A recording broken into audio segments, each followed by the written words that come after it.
that division causes others to feel shame. And here's how I know that. During this time in the early church, there was a communion feast when the believers gathered together. It's not like today, when we get like a piece of bread and maybe a little cup of juice in the midst of service and take a moment, but it was actually a meal. The bread and the wine were the bookends, really, of a meal together. Now, what had begun as an act of worship that mimicked what Jesus had told them and tells us even now to all do together as a remembrance of his life and death, it had become a party that had divided the rich and the poor.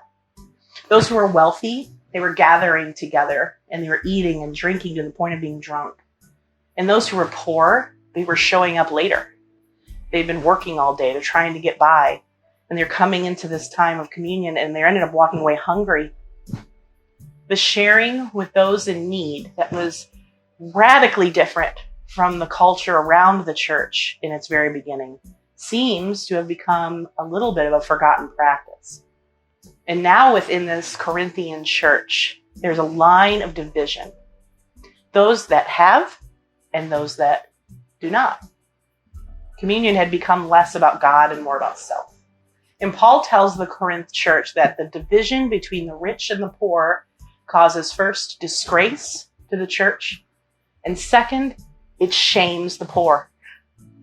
And this behavior of divisions among class were then, and still are now, contradictory to all that God has said in the pages of the Old Testament.